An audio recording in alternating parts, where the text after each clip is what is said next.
Hello and welcome to my podcast.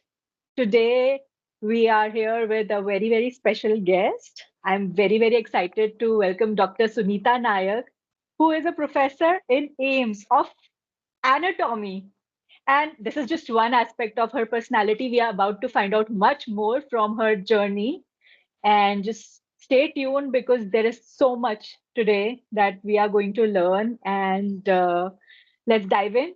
Dr. Sunita Nayak, thank you for being here. Welcome. Thank you, Neeti, for having me here. It's such a pleasant surprise to see you. I'm feeling so glad to talk to you. Same here. And your energy, your smile is always infectious. So, first of all, of course, professionally, you have so many accomplishments. We'll just start with a little bit about your professional journey, how it started, and how has it been so far. It was difficult, no doubt, because becoming a doctor is not easy. And that too from a government medical college, like having very few financial resources. Like I had minimum financial resources. I did my MBBS, MD. Then I have numerous numbers of PG diplomas, certificate courses, like in hundreds. I can't even count. The number is too big to be expressed. Wow. I have so many trainings, conferences. I have been the speaker in many international conferences. I've won many awards as the best teacher award, the best poster presentation, best research paper, wrote many anatomy books, manuals, and all these things never mattered in my family because nobody accepted me. Like as a person, I have achieved so much academically, but deep inside, there is some emptiness that I'm not good enough. That This is imposter syndrome was there always. this is so astonishing, seeing how accomplished you are. And there's I mean, we can't even count your achievements, and still you don't feel enough. And get the feeling that you don't feel it means anything, and anybody would be, feel amazed to be in your position. Why do you think such a feeling? No doubt it's a dream job, and being a member of the medical education unit is another level of achievement. Like I teach the other faculties how to teach. That is another achievement. But still, there is some lacuna which I feel because my family, my parents, the society, they were not accepting me because I'm a divorcee. So why does this make so much difference to your family? How does it matter? uh, do they not support you in this journey? For me, my family is my daughter and my parents. I have siblings also, but they don't matter to me because my parents only support me when I'm going outside. My daughter is always there with them. They are looking after my daughter, but they have that because the relatives they will be continuously taunting ki although your daughter has achieved so much, but uske pati ne to usko chhod diya. That constant line which my parents continuously they are hearing from the society, from the neighborhood ki she is not residing with her husband has left her. Even my daughter is feeling the same thing in a peer group in her school also. So that thing pinches me every now and then. Do you think this is because of the place you reside in, or this is like a normal attitude of people? It's Why the so much cultural? I mean, why such still such a bad mentality, such a poor mentality for people? probably we belong to a small town, Bhubaneswar. Maybe metropolitan cities may it is not such a big issue. And since I belong to Bhubaneswar and I'm working at Patna, that is another small city. That small town mentality is there. Yes. People judge always. They always judge the female. The male is never judged. Female, they are always judged by your looks, by your way, by you, the way you walk, the way you talk, the way you represent, the way you do your makeup, the way whatever you do, you are always judged. From morning to evening, you are always judged. And in this particular society where I am and the place where I'm working, there also that thing is there.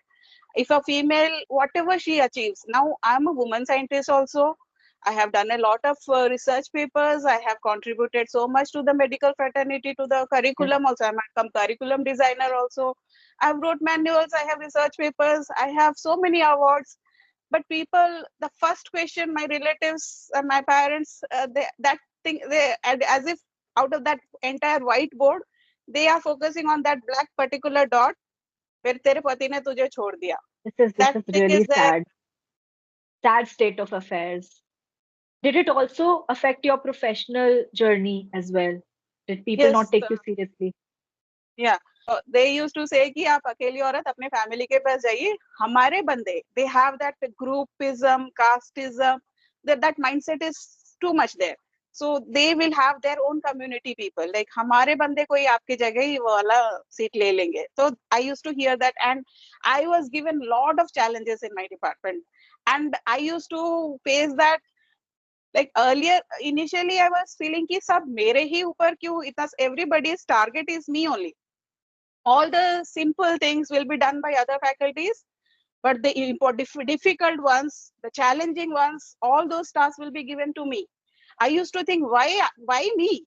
Like in my personal life also, I am given all difficult tasks. In the professional life also, I am given all the difficult tasks. But some divine force is there which is always helping me. And then I come over very nicely. All things are done very nicely because my students like me. मेरे एक इशारे पे they do the job. I don't have to do anything.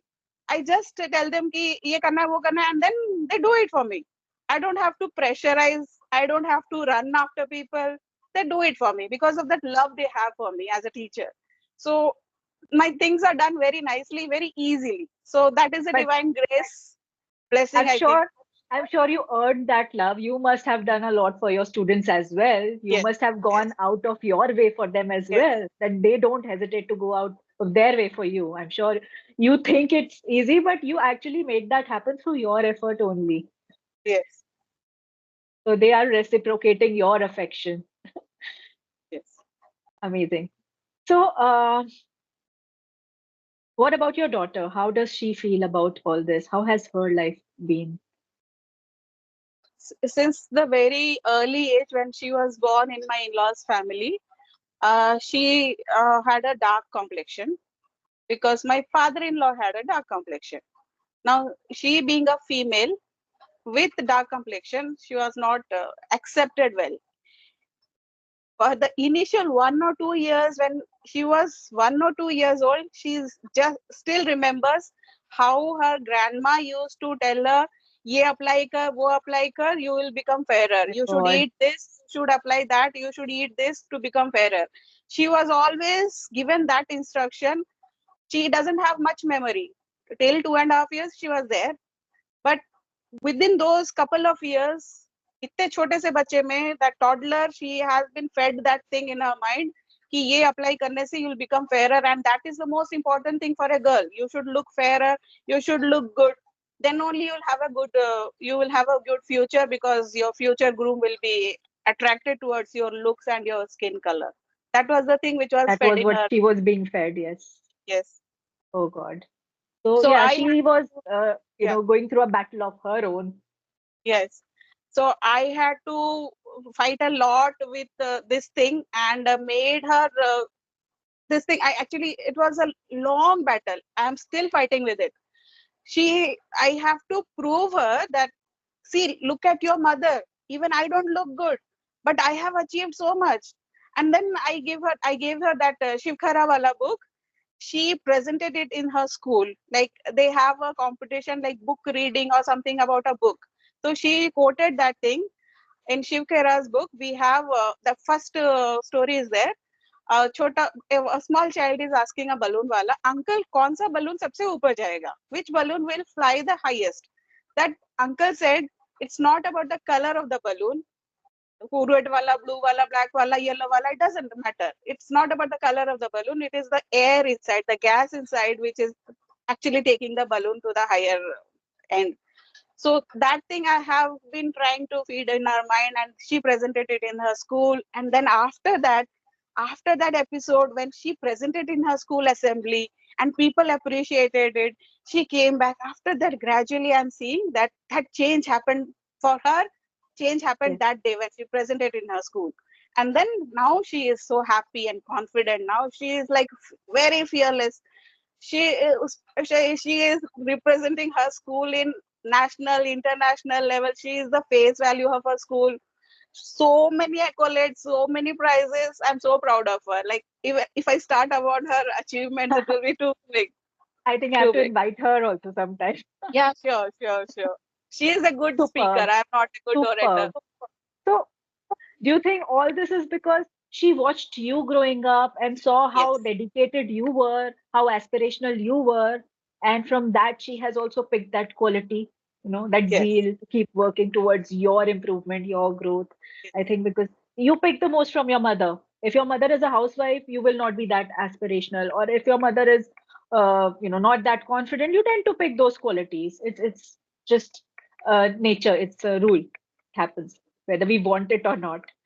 So, what was that one thing, or what is it that kept you going among all these challenges, that kept you motivated and that you didn't stop? it was always my daughter and my students. Like when every morning when I wake up, my first thought is what will be her tiffin? Like what should I make her what the breakfast should be. So it starts with the breakfast, then her tiffin box, and then her entire day. So how will she now manage her day? According to that, my world revolves around her. And then I think about my students. So आज कौन सा class है? Then tomorrow I have this submission. That student needs this thing. Those students need those things. And some few students who are lagging behind, they need special attention. So they are always in my mind when I'm sleeping, when I'm writing, when I whatever I'm doing. Everything is going on in my subconscious mind. I have to think about all my students and my daughter. So thinking about them only, I plan my day, and that keeps me motivated. That's superb. When you're nurturing someone else or you are responsible for someone else, I think that keeps you going. I think that is a big thing. That's the reason most people don't give up or can't give up. Amazing. So, you have been a single mother most of your life. Would you like to share a little bit about how that has been for you and how it got to this point? So 15 years ago, when I was writing my MBA exams, my father-in-law passed away. So I had to go to my in-laws' place, and then when I was pacifying my husband, he went to sleep. A message beeped on his phone, and when I checked his phone, I realized that I opened a Pandora box. My husband was having multiple affairs. Now my world turned upside down. My father-in-law, who was my only support system in my in-laws' place, has just expired.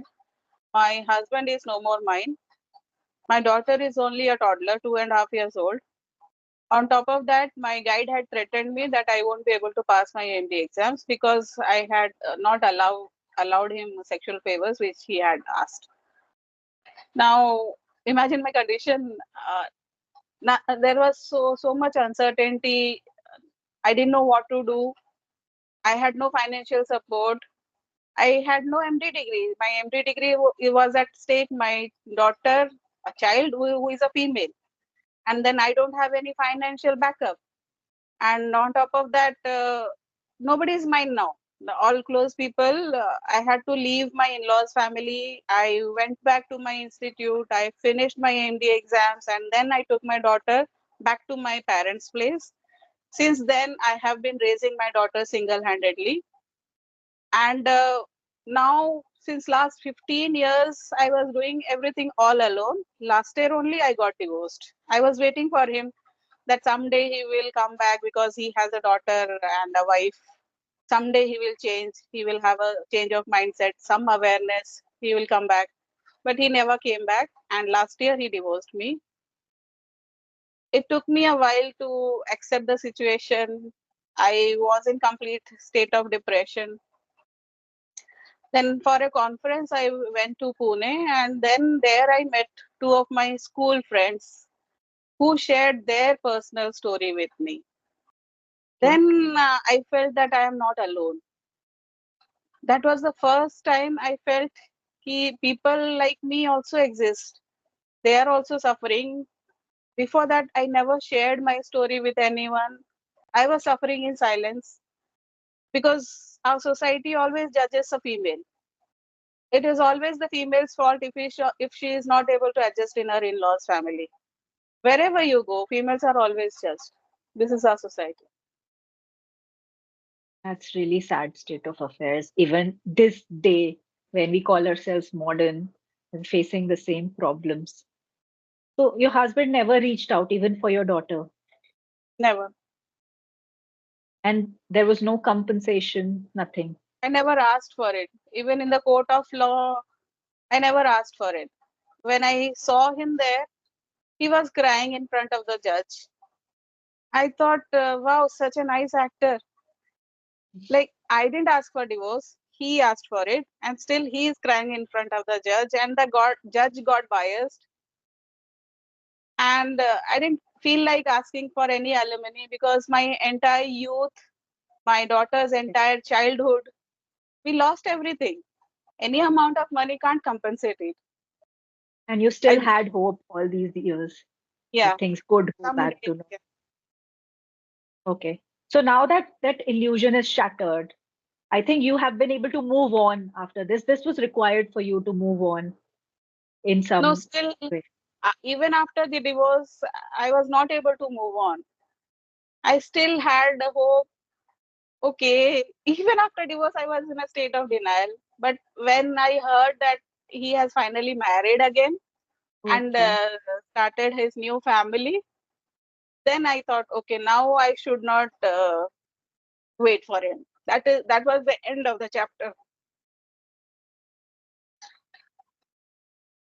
So I understand that for a long time you were in denial and you were not able to accept yourself. Forget sharing with anybody else, you yourself were not able to accept the situation. So, what is that moment that helped you accept and be able to openly share it with the world? Okay, as I just said, I shared it with my friends. That was the initial opening up. And then in IAP, when I shared it in the post podcast in front of the camera, and I knew the world will be listening to me, still I mustered the courage because of our mentors and people like you. Everybody appreciated and accepted me as a person who I am. I felt good about myself. And then when I narrated the story, and people appreciated that I was not never wrong. It was never, the fault was never within me. But when I narrated my story, I started accepting myself. Now I am in love with myself. That Yeah. self love has come after I narrated my story. Now I am loving myself. So, you needed to share it to be able to accept it yourself. That is what helped you. And secondly, may I just say, what I feel, a small little thing, like your mindset also shifted that changed your energy. For example, initially, you probably blamed yourself because of society Yes, conditioning. You yes, were blaming yourself, so you were not able to, see yourself the way you see yourself now. So the yes. way you see yourself has also helped in the world, how the world sees you now. I think that has also changed the way things are, now for you. Yeah. After coming back from IAP, when I now my outlook has changed, I am seeing every other woman suffering. Every other woman around me is suffering. My maid, the domestic help, she is suffering. The neighborhood women, they are suffering. So many, like all the neighborhood women around me and outside my locality, outside my town, outside my state also, I'm seeing every woman is suffering. Some are sharing, some are not sharing. Imagine me, I am so educated and I have all the financial, like I am independent now. Still, I was suffering. Still, I was suffering. I was not accepting myself. Imagine the condition, the ladies who are not in that state, like they are not well off or they are not independent, how much they are suffering. Now it You has probably become a don't have the motto. option also for working out. Yes, now it has become my motto to inspire the other women. Amazing. Yeah, and So then now I, your focus yeah, has shifted to helping others who are going through Yes. the journey. And Yes. then in this journey, I got an invitation to write a book on Devi. Okay. And Devi is full of stories about people like me, the women, the females in ancient time and in the present generation who are making difference and those who are the catalysts of change. Now, this book, Devi, this has actually helped me in healing because we have written about females who are transforming the society, transformed themselves, and helping others. So, this helped in healing also. And now I am representing, like Nari Shakti, the woman empowerment. I am representing as if God, Devi, has given me that power that you should be showing the light to others, all those who are suffering around you. Now I see children, all the kids who are suffering. I that compassion, that empathy, it is coming naturally to me. Even in my class also, I can identify which child is suffering. Even if they are not coming to me, I can identify. It's like something is there, very intuitive psychic power I have developed. I Okay. know which child is suffering. I will follow that child and then that child will be improving. I've seen people growing, transforming. That gives immense happiness and power within me. I feel so happy. Amazing. Amazing. So let's talk a little about how your feeling and mindset has been before and after your transformation. What are the key differences that you feel? Yeah, that earlier it was a closed off person with all the guards on. I was always alert. Like, I should not be doing this, I should not be turning my head around. Like, always on alert mode. Now I am relaxed. I have accepted myself as if all the seven chakras they have activated in my body, especially the heart chakra, that emotional aspect. And I have accepted myself. I am accepting the people around me, those who did harm to me, those who actually judged me, those who were taunting me, ki tere pati ne tujhe chhod diya. Even I have forgiven them. I have forgiven my husband, ex-husband also. Okay, that was his mindset. He did something, he lost, whatever. If he is happy, it's okay with him. Like, let he be happy with his new family. I have accepted everything. My chakras are open, as if some spiritual transformation happened. Happiness is within me now. I don't need Yes. anything. I don't need a man to be happy. I'm enough. That thing So has come within me. beautiful. So you think this is some sort of divine intervention that happened? Yes, yes. That spiritual transformation happened You recently were, only. yes, yes, yes. I saw it with my own eyes, a part of it. So, can I just mention a little bit about it? Because the first day I met you, your energy was closed off. You had this barrier, and yes, I could not connect. You had a lot going on within you were within your own mind. So by the end of that second day is when, I mean, I didn't see you smiling much before that. By the end of that second day, when we went through those activities and you were able to share and open up, your energy switched, and I could literally feel that connection with you. And you won't stop smiling. You became a magnet. You literally became a magnet, and I have seen that transformation within 2 days. So this is why I'm saying this is because whoever is listening, I just want to say that transformation doesn't take, sometimes years. It can be a switch. Sometimes it can just happen when you are ready. So I have seen that firsthand with you, and that smile is still there. The way I started seeing you smile, and you are still. Whenever we speak, you're always a smiling and charming personality, and that really really attracts the person towards you because you feel affection. You feel you will be able to connect to this person. So this is the difference that I have felt in your energy. I'll share you one more story. After this IAP, after 1 month of IAP, I went to a program, Women Scientist Program. It was sponsored by the Department of Science and Technology. And then all the ladies in that room, they were all women. And when I narrated my story, it was the topic was River of Life. I Okay. had to draw on a chart paper. I had to draw my life story. And being an anatomy teacher, I'm good at drawing. So I drew everything and then I narrated my story. All the ladies were mesmerized, including the faculties who were teaching. I got a standing ovation after that narration. And then uh, we, that the energy of the room changed, and then something shifted. Everybody, like, I was the magnet in that room.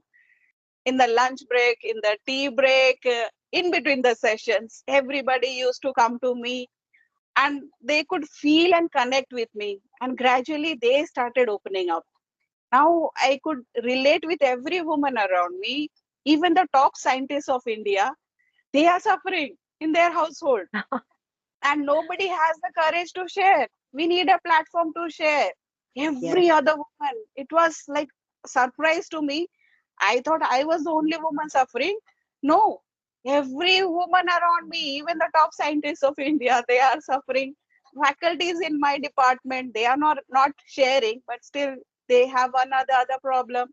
In our day-to-day activities also, like our subordinates, our clerical system, the peons and the clerks, they don't accept female bosses. They have that mindset. Female bosses, we have to follow the script. This order will be given by a male boss and the same order given by a female boss. There is a difference. People don't take the female bosses so seriously. Yes. So we have to struggle every day in our personal life, in our professional life. We have to like show, we have to prove ourselves to demand respect. It's difficult. A life of True. a woman is not easy. True. So now you're finding a different kind of purpose, which is, of course, separate from your profession. This is Yes, something you truly resonate with, and you really want yes, to impact people towards yes. this and help them. How do you plan to do that in future? Any plans about this? Yeah, now after this spiritual transformation, now I'm feeling like I have reached the top of a multi-storied building. On from the terrace, I am watching. I'm I'm watching myself as a kid, how I grew up, how I did all these things, and then from the top, I have taken a snapshot. Like then I'm connecting the dots. Why this happened to me at this age? Why that happened to me at that age? And then when I start connecting the dots, the picture is clear now. But probably I have some divine mission, that big mission in my life, that being a doctor, being an anatomist, being a teacher, being a researcher, being whatever I'm doing, apart from that, I have a bigger mission in life to inspire others, to inspire the other women around me. So now I'm so happy that God has given me this responsibility, Yes. the Yes. connecting the dots. And I'm now so that happy. you're ready, you are attracting the people who, resonate with you and who either they can help you or you can help them. You're attracting those sort of people and situations, I think, because now your energy is ready for it. Yes. Amazing. So we have Devi, which is a very inspirational book for a similar circumstance. Any other projects in the pipeline that you might be working on? I have written my own story, that short story for Pages of Power. Yes, that will be soon coming out. I'm looking forward to that. Yeah. And I'm planning to write my autobiography also. Okay. And many things are there in the pipeline. Like being a nutritionist also. Yesterday, my daughter was demanding, "Mommy, burger khana hai." And burger nowadays, it's so unhealthy when you order from outside. So I usually do all those things, creativity in my kitchen. My kitchen is my scientific laboratory. I do all sorts of experiments there, and I make the best out of the minimum resources, whatever I have. With my time, I have limited time and energy. Everything is limited, so I'm planning to write a book on that also, Okay. for ladies who are struggling with all these things. So many things are there in the pipeline. Yes, definitely. I would need that one myself. Amazing. So, your journey, your everything that we've talked about today, it's been truly inspirational. And every time I think we stumble upon something more and dive deeper and deeper, and which I hope helped. our listeners as well today. I hope people got the answers that they were looking for or some sense of direction. I just want to end with one last key message, something that you want to leave us with, something to think about, or something that can, we can hold on to for life. As I narrated a few instances of my life, how bitter it was, like people around me, the circumstances, the problems, they were bitter, but they never made me bitter. So that bitter experience should make you better person. Superb. Make better out of bitter. That will be my line, punchline probably. Amazing. I love that. I love that thought. Don't let bitter make you bitter. Let it make you better. Better. Superb. I think I'm also going to hold on to that. Beautiful thought. Thank you so much for being here, for sharing your wonderful story, for being so vulnerable, raw, and real. Thank you for being here. And I hope to connect soon again as more of your projects come out. Thank you. Thank you, Have a Nidhi. You're so good. Thank you.